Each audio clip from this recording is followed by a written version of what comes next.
So guys आज का हमारा वीडियो होने वाला है डायमेंशनल एनालिसिस। सो बच्चों आपको पता होना चाहिए कि हम लोग जो फिज़िकल क्वांटिटीज़ अपने लाइफ में मीज़र करते हैं उनमें कुछ ऐसी फ़िज़िकल हमारे पास क्वांटिटीज़ हैं जो मीज़रेबल हैं और कुछ ऐसी फ़िज़िकल क्वांटिटीज़ हैं जो नॉन मीज़रेबल हैं। एज़ फॉर एग्ज़ाम्पल अगर हम बात करें इस पिक्चर की और हम पूछें कि इसकी खूबसूरती कितनी है, या मैं पूछूं कि ये जो बच्चा है ये कितना क्यूट है। सो गाइज़ अगर इनकी बात की जाए तो इनका मैग्नीट्यूड नहीं पता किया जा सकता है, ना तो किसी एक्ट्रेस की खूबसूरती को और ना ही किसी बच्चे की क्यूटनेस को। इनको बच्चों मैग्नीट्यूड से नहीं नापा जा सकता है। सो गाइज़ ये दोनों पिक्चर्स होने वाले हैं non physical quantities. So guys non physical quantities, अब बात आती है फिजिकल क्वांटिटीज़ की। सो गाइज़ इससे सभी लोग परिचित हैं। ये पीसा की झुकी मीनार है, इसकी हाइट हम मीज़र कर सकते हैं, या फिर हम मीज़र कर सकते हैं कानपुर टू दिल्ली के डिस्टेंस भी हम लोग मीज़र कर सकते हैं। ये मीज़रेबल क्वांटिटीज़ हैं। सो गाइज़ इन क्वांटिटीज़ को हम मीज़र कर सकते हैं। ये हमारी मीज़रेबल फिज़िकल क्वांटिटीज़ हैं और वो हमारी नॉन फिज़िकल क्वांटिटीज़ हो गई। सो गाइज जब हम फिज़िकल क्वांटिटीज़ की बात कर रहे हैं तो क्वेश्चन ये पुटअप होता है, पहले तो हमने ये डिस्टिंग्विश कर लिया कि what are the physical quantities and what are the non physical quantities. ऐसी फिज़िकल क्वांटिटीज़ जिनको नापा जा सके, जैसे हम दूरी को नाप सकते हैं, हम लेंथ को नाप सकते हैं, हम टाइम को नाप सकते हैं, हम वेट को नाप सकते हैं, हम टेम्परेचर को मीज़र कर सकते हैं। सो गाइज ये हो गई हमारी फिज़िकल क्वांटिटीज़। लेकिन कोई कितना दुखी है, कोई कितना खुश है, कोई कितना खूबसूरत है, इन चीज़ों को हम नाप कर नहीं बता सकते हैं। इनका मीज़रमेंट पॉसिबल नहीं है। दैट मीन्स इनको हम रखेंगे नॉन फिज़िकल क्वांटिटीज़ में। तो इस वीडियो में हम लोग नॉन फिज़िकल क्वांटिटीज़ के बारे में बात नहीं करेंगे क्योंकि हम उन्हें मेज़र कर ही नहीं सकते हैं। हम बात करेंगे इन फिज़िकल क्वांटिटीज़ के बारे में जो मीज़रेबल हैं। सो गाइज़ मीज़रेबल फिज़िकल क्वांटिटीज़ को हम लोग दो तरह से डिफ़ाइन करते हैं। जो हमारे आसपास जो फिज़िकल क्वांटिटीज़ हैं उन्हें बच्चों हम दो तरह से बांट सकते हैं। पहली हमारे होने वाली हैं फंडामेंटल और दूसरी होने वाली है डिराइव्ड।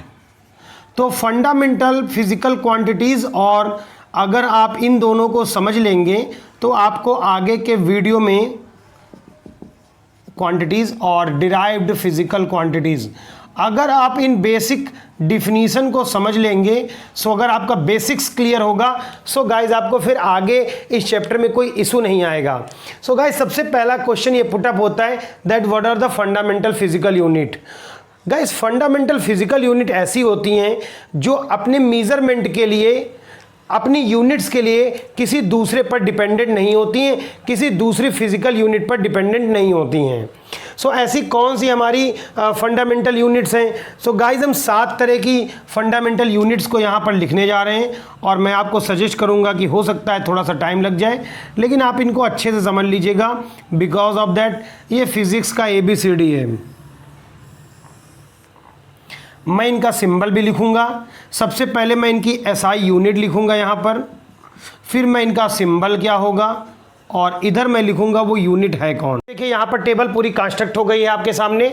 मैंने आपसे बोला था कि हम 7 तरह की फंडामेंटल यूनिट्स के बारे में बात करेंगे। तो ये 7 फंडामेंटल यूनिट्स आपको समझनी होंगी कि लेंथ है जिसको मीटर से मीज़र करते हैं, M सिंबल देंगे। वेट को किलोग्राम से मीज़र करते हैं, KG देंगे। टाइम को सेकेंड से मीज़र करेंगे, S सिंबल देंगे इसकी यूनिट को। टेम्परेचर को केल्विन से मीज़र करेंगे, K देंगे। मोल क्या होता है, एक्चुअल केमिस्ट्री में आपने पढ़ा होगा, मोल किसी भी क्वांटिटी को मीज़र करने का यूनिट होता है, मोल से रिप्रेजेंट करेंगे। इलेक्ट्रिक करंट का यूनिट एम्पियर, A से रिप्रेजेंट करेंगे। और ल्यूमेन का कैंडेला होता है, CD से रिप्रेजेंट करेंगे हम इसको। सो गाइज यहाँ ध्यान देने वाली बात है कि सॉरी यहाँ पर कैंडला इधर और CD इधर होगा, डजेंट मैटर। तो इस तरह से हमारी 7 फंडामेंटल ये यूनिट होती हैं। ये किसी के ऊपर डिपेंडेंट नहीं होती हैं गाइज, ये फ्री होती हैं। अगर सपोज दैट आपको किसी की लेंथ नापनी है, दैट मीन्स इस मार्कर का वेट कितना होगा। सो इस मार्कर का वेट करने के लिए आप बोलोगे कि इसका मार्कर का वेट जो है वो ग्राम में है। दैट मीन्स ग्राम खुद में एक फंडामेंटल यूनिट है, ये किसी के ऊपर डिपेंडेंट नहीं है। लेकिन जब हम बात करते हैं डिराइव्ड फिजिकल फिजिकल क्वांटिटीज़ के बारे में। So guys derived physical quantities क्या होती हैं वो समझ लीजिए कि डिराइव्ड फिजिकल क्वांटिटी वो होती हैं जिनको एक्सप्रेस, सॉरी पेन मैं चेंज कर लेता हूँ, जिनको एक्सप्रेस करने के लिए आपको फंडामेंटल फिजिकल क्वांटिटीज़ की ज़रूरत होती है। दैट मीन्स अगर आप फंडामेंटल फिजिकल क्वांटिटीज़ आपके पास नहीं है तो आप डिराइव्ड फिजिकल क्वांटिटीज़ को रिप्रेजेंट नहीं कर पाएंगे, क्योंकि जो भी डिराइव्ड फिजिकल क्वांटिटीज़ होती हैं उनको कैसे एक्सप्रेस किया जाता है in terms of fundamental physical quantities. So एक दो हम लिख के देख लेते हैं। जैसे हम बात करें कि वेलोसिटी की, तो हम बात करते हैं कि हमने एक बॉलर ने बॉल थ्रो करी और 140 मीटर पर सेकंड की स्पीड से करी। सो देखिए यहाँ पर दो तरह की फंडामेंटल यूनिट्स यूज़ हो गई हैं। पहला तो आपका लेंथ यूज़ हो गया मीटर, और दूसरा यहाँ पर टाइम। तो लेंथ और टाइम दो ऐसी फंडामेंटल यूनिट यूज़ हुई हैं, तब कहीं आपकी एक डिराइव्ड यूनिट निकल के आई है। या हम कहें कि फोर्स का मैग्नीट्यूड है 5 किलोग्राम मीटर पर सेकेंड स्क्वायर। तो आप देखें इसमें तीन फंडामेंटल यूनिट्स अभी तक यूज़ हो गई। किलोग्राम हो गया वेट, मीटर हो गया लेंथ, और सेकेंड यहाँ यूज हुआ है जो टाइम को रिप्रेजेंट करता है। दैट मीन्स आपको जब भी यूज़ करना होगा डिराइव्ड फिजिकल क्वांटिटीज़ को, तो आपको एक से ज़्यादा फंडामेंटल यूनिट्स की ज़रूरत पड़ेगी, तब कहीं आप एक जा करके डिराइव्ड को एक्सप्रेस कर पाएंगे। सो गाइस हमारे हिसाब से आपको डिफरेंस अभी तक क्लियर हो गया होगा that what are the fundamental units, fundamental physical quantities and what are the derived physical quantities. फिर मैं एक बार लास्ट टाइम इसकी डिफिनीशन क्लियर कर दूं। Fundamental physical quantities are those which are independent of other physical quantities. Metre kilogram से free है, kilogram second से फ्री है, सेकंड मीटर से, मीटर केल्विन से, केल्विन सेकंड से, सब एक दूसरे से आज़ाद हैं। अगर हमें टेम्परेचर को अगर बताना है तो हमने बोल दिया इतने केल्विन टेम्परेचर है, तो उसके लिए हमें सिर्फ केल्विन की ज़रूरत पड़ेगी और इसके अलावा इन सात में से किसी और की ज़रूरत नहीं पड़ेगी। मीन टेम्परेचर एक फंडामेंटल यूनिट है और एक फंडामेंटल फिजिकल क्वांटिटी को एक्सप्रेस करने के लिए सिर्फ एक क्वांटिटी की ज़रूरत होती है, एक से ज़्यादा की नहीं। जब किसी यूनिट को एक्सप्रेस करने के लिए एक से ज़्यादा फंडामेंटल यूनिट्स आपको यूज़ करनी पड़े तो इसका मतलब आप समझ जाइए आप किस तरह की फिजिकल क्वांटिटी को पढ़ रहे हैं। आप पढ़ रहे हैं डिराइव्ड फिजिकल क्वांटिटीज़ को। सो गाइस समझ आ गया होगा आपको हमारे हिसाब से। अब हम बात करेंगे डायमेंशंस के बारे में और symbol, that what are the dimensions and what are the symbols. So guys देखिए डायमेंशंस क्या होते हैं। सबसे पहले तो डायमेंशन। सो गाइस इसमें एक चीज़ आपको और समझ लेनी चाहिए बीच में पहले कि यूनिट और यूनिट का सिस्टम क्या होता है। यूनिट्स क्या होती हैं और सिस्टम क्या होते हैं।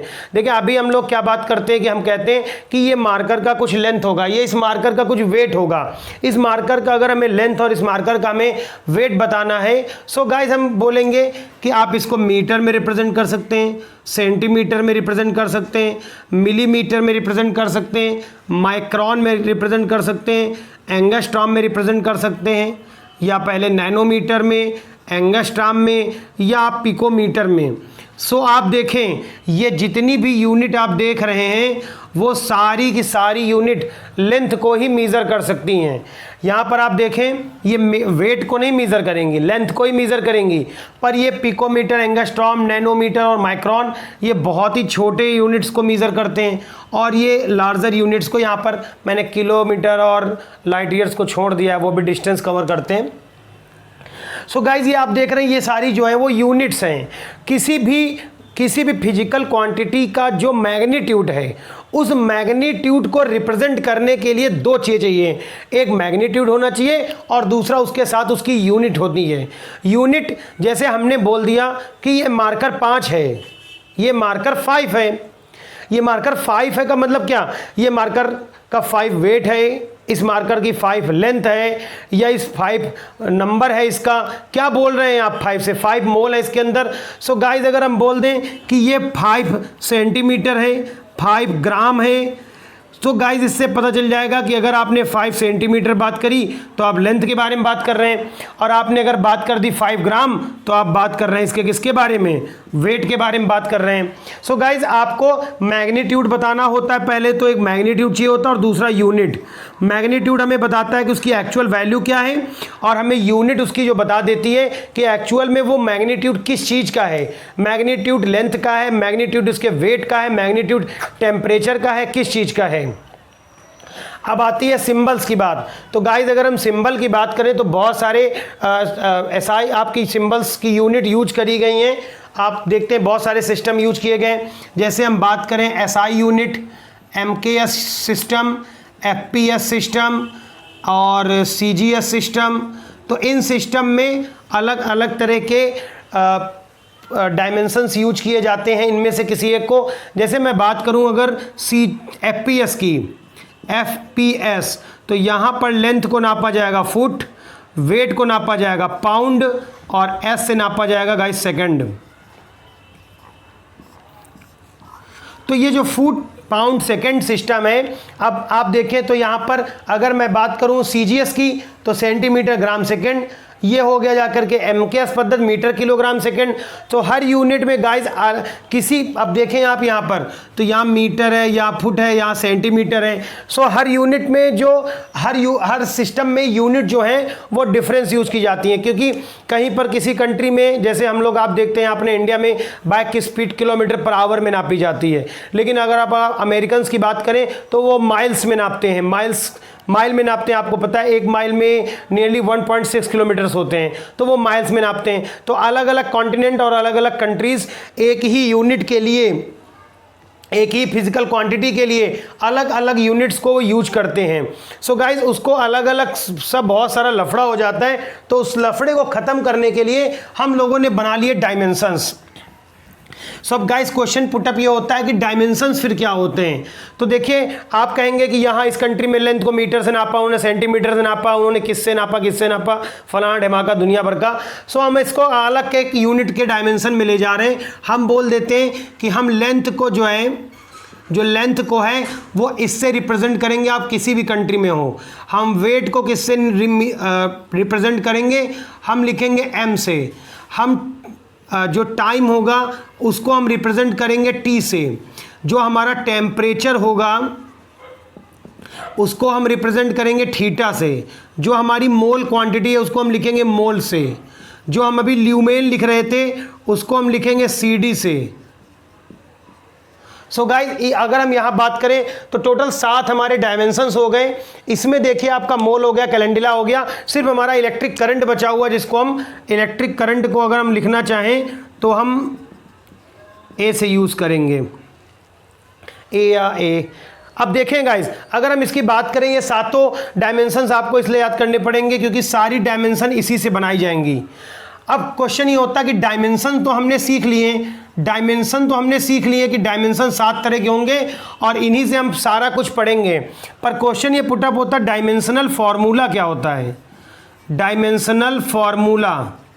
सो डायमेंशनल फार्मूला गाइस क्या होता है कि किसी भी हमारी डिराइव्ड जो फिजिकल यूनिट्स हैं, जो डिराइव्ड फिजिकल क्वांटिटीज़ हैं, उनकी जो पावर्स हैं वो पावर्स कितनी लगाई जाएं किसी ध्यान सुनिएगा गाइस, थोड़ा सा यहाँ मिसकॉन्सेप्शन हो गया।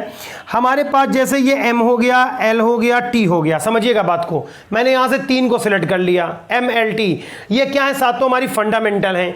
अब इनकी हम कितनी पावर लगा दें कि हमें किसी डिराइव्ड फिजिकल क्वांटिटी की हमें यूनिट मिल जाए। सो गाइस ज़रा देखिए, थोड़ा सा कॉम्प्लिकेटेड होगा लेकिन आखिर में बहुत मज़ा आएगा आपको। अभी जैसे आप देखें कि अगर हम देखें तो हम यहाँ लगा देते हैं 1, यहाँ लगा देते हैं 1, यहाँ लगा देते हैं 1। तो M फॉर हो गया मीटर, ठीक है, ये हो गया किलोग्राम, मीटर और ये पर सेकेंड, ठीक है। तो ये किलोग्राम मीटर पर सेकेंड, ठीक है, क्योंकि यहाँ पे माइनस लगा इसलिए मैंने यहाँ पे स्लैश का साइन लगा दिया। अब किलोग्राम मीटर पर सेकेंड, तो आप देखें किलोग्राम मीटर पर सेकेंड किसका यूनिट होता है। या फिर आप आगे बढ़ जाएं और थोड़ा सा, जैसे हम इसको लिख दें, ध्यान देंगे गाइज, MLT। अब मैंने यहाँ पर देखें क्या लगा दिया, M का लगा दिया 1, L का लगा दिया 1 और T का लगा दिया -2। दैट मीन्स इसका हो गया जाके किलोग्राम, L से हो गया जाके मीटर पावर 1 है और पावर 2 है यहाँ पर। T के लिए क्या लिखेंगे, T के लिए देखिए यहाँ क्या लिखा, टाइम, तो हमने टाइम के लिए लिख दिया सेकंड। तो किलोग्राम मीटर पर सेकंड स्क्वायर, ये किसका होता है गाइस, फोर्स का होता है भाई। अब इसमें देखो ये भी फंडामेंटल, ये भी फंडामेंटल, ये भी फंडामेंटल, लेकिन फंडामेंटल चीज़ों ने मिल करके देखिए डिराइव्ड बना दिया। तो किसी आप समझिएगा, अब ये जो बना था ये क्या था, ये था आपका डायमेंशनल फार्मूला। सो डायमेंशनल फार्मूला क्या होता है, जो हमारे फंडामेंटल फिजिकल यूनिट होती हैं उनकी क्या पावर लगाई जाए, क्या पावर रेस कर दी जाए कि हमें उससे हमारा जो डिराइव्ड फिजिकल क्वांटिटी है वो ऑब्टेन हो जाए। तो यहाँ कितनी पावर लगानी पड़ी, 1, 1 और 2 लगानी पड़ी। अब गाइस हम एक दो का आपको निकाल के भी दिखा देंगे जिससे आपको काफी कुछ यहाँ पे क्लियर हो जाएगा। ध्यान देंगे बच्चों,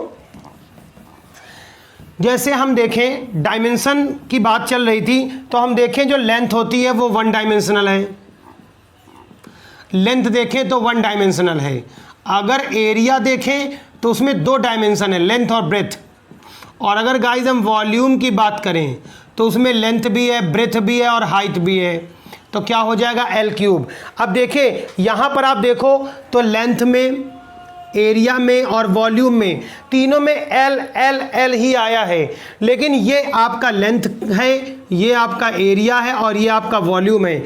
ये डिफरेंस कहाँ से आ रहा है, ये डिफरेंस इन पावर्स से आ रहा है कि क्या पावर लगाई गई हैं। और L एक्चुअल में तीनों के लिए आप देखो, तीनों के लिए तो ये फंडामेंटल है, उन 7 में से एक है जो अभी लिखी थी हमने।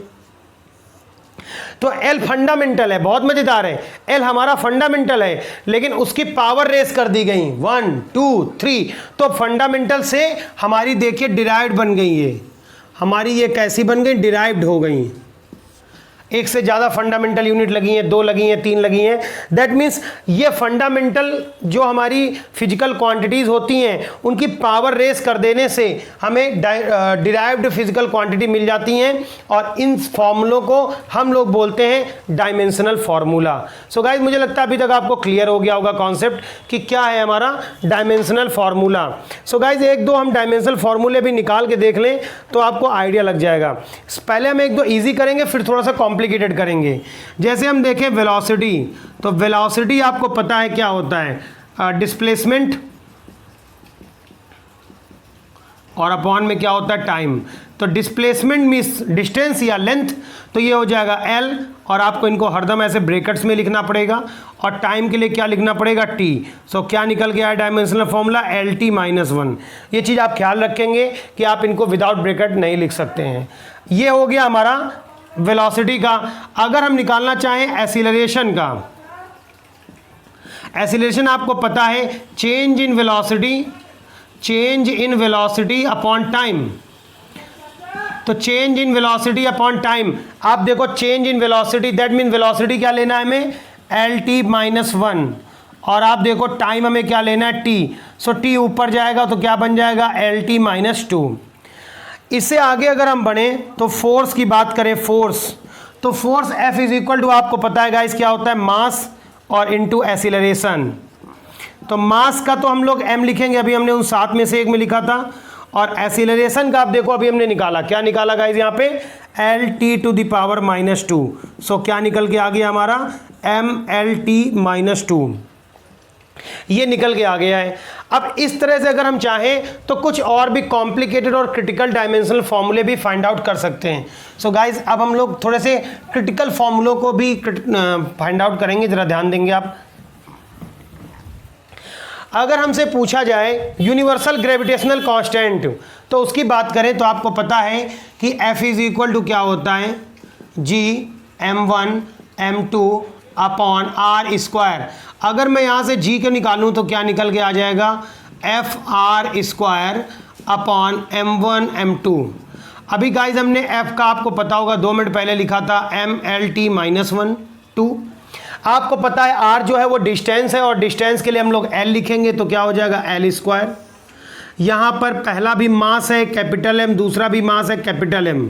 सो गाइज अब देखिए ऊपर क्या बन गया, ML3T⁻²। अपॉन में 2m है तो क्या हो जाएगा, m²। यहाँ m⁻1 है, यहाँ 2 है, माइनस हो जाएगा तो क्या आ जाएगा, mn−L3T⁻²। तो universal gravitational constant capital G, इसका डायमेंशनल फॉर्मूला गाइस क्या निकल आया है, m−L3T⁻²।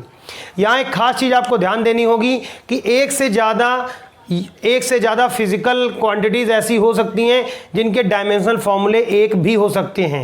एज़ फॉर एग्जांपल आप किसी भी एनर्जी का निकालें, जैसे मैं निकालूं काइनेटिक एनर्जी का, तो half m v square, m 1/2 का होगा नहीं, वो एक यूनिट है, 1/2 एक कांस्टेंट है, कांस्टेंट्स के डायमेंशनल फॉर्मूले नहीं होते।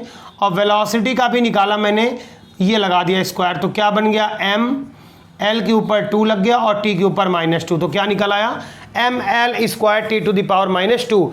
ऐसे ही कई ऐसी फिजिकल क्वांटिटीज़ गाइज हो सकती हैं जिनके डायमेंशनल फॉर्मूले एक जैसे हो जाएं। जैसे आप देखें तो वर्ग का भी अगर हम निकालें W, तो W इज इक्वल टू होता है force into displacement. So guys आप फोर्स का देखेंगे तो क्या निकल आएगा, ml square t to the power -2, और इसका भी l होता है mlt -2। अब इसका मल्टीप्लाई करेंगे तो क्या बन जाएगा, ml स्क्वायर टी की power -2। So guys kinetic energy और वर्क दोनों के डायमेंशनल फॉर्मूले एक जैसे हैं। सो कभी कभी ऐसा होता है कि एक से ज़्यादा भी फिजिकल क्वांटिटीज़ के डायमेंशनल फॉर्मूले एक जैसे हो सकते हैं, और इस मेथड से हम किसी का भी डायमेंशनल फॉर्मूला इसी मेथड से निकालेंगे। सो गाइज आज तो हमने इस वीडियो में बहुत ही फंडामेंटल यूनिट्स का डायमेंशनल फार्मूला निकालना सीखा है। डायमेंशनल फार्मूले के बहुत ही बेसिक से और बहुत ही इंटरेस्टिंग से एप्लीकेशंस भी हैं जो एग्जाम पॉइंट ऑफ व्यू के लिए बहुत इंपॉर्टेंट है। मैं कुछ यहाँ पर लिख दे रहा हूँ जिनके आपको डायमेंशनल फार्मूले मुझे निकाल के दिखाने होंगे। सो गाइज उनको मैं यहाँ पे पॉइंट पे लिखता हूँ और देखते हैं कितने सारे बच्चे ऐसे हैं जो मुझे निकाल के दिखाएंगे, और आप कमेंट सेक्शन में जाके मुझे बताएं। तो आपको मोमेंटम का निकालना है, पोटेंशियल एनर्जी का गाइज आपको निकालना है, पोटेंशियल एनर्जी क्या होती है इसका निकालना है। इसके अलावा गाइज आप मुझे निकाल के दिखाइएगा सरफेस टेंशन का भी आप निकाल लीजिएगा, या फिर आप निकाल के दिखाइएगा टॉर्क का। सो गाइज आप मुझे टॉर्क का निकाल के दिखाइएगा। इसके अलावा भी मैं एक आध दो बोल दे रहा हूँ, लिख दे रहा हूँ यहाँ पर, उनको आप नोट कर लीजिए और देखते हैं कितने सारे बच्चे हमें निकाल के दिखाते हैं। इसके अलावा आप निकाल के दिखाइएगा प्रेशर का, मैं 5 लिख दे रहा हूँ जिनके डायमेंशनल फॉर्मूले में एक्सेप्ट करूँगा कि जो भी बच्चे हैं वो मुझे करके जाके दिखाएंगे ज़रूर। इसके अलावा आपको फ्रीक्वेंसी का निकालना है। सो गाइज आप कमेंट सेक्शन में जाइए और मुझे इन 5 के डायमेंशनल फॉर्मूले आप निकाल के जाके दिखाइए कि क्या आते हैं। और गाइज ये वीडियो सीरीज जो आज स्टार्ट हुई है इस पे भी वीडियो लगातार आते रहेंगे। इसमें हम लोग अभी जाके डायमेंशनल फॉर्मूले का एप्लीकेशन पढ़ेंगे। उन वीडियोस की नोटिफिकेशन आपको टाइम से मिल जाए, इसलिए बच्चों चैनल को सब्सक्राइब करके बेल आइकन को जरूर दबा दीजिए। वीडियो में अगर कोई सी भी एक बात पसंद आई है तो लाइक करके अपने दोस्तों में शेयर कर दीजिए। वीडियो में पहले से ही देखते आ रहे हैं तो बहुत अच्छी बात है, अगर फर्स्ट टाइम आए हैं तो चैनल को सब्सक्राइब करके बेल आइकन को जरूर दबा दें। वीडियो अगर आपको अच्छा लगा है तो वो भी हमें कमेंट सेक्शन में ज़रूर बताएं। अगर वीडियो में कोई कमी रह रही है, चैनल आपका है, आपके लिए ही बनाया गया है, सो आप अगर कोई कमी है तो वो भी कमेंट सेक्शन में हमें ज़रूर बताएं। Thanks for joining and watching this video. Your host and दोस्त एजुकेट एवरीवन।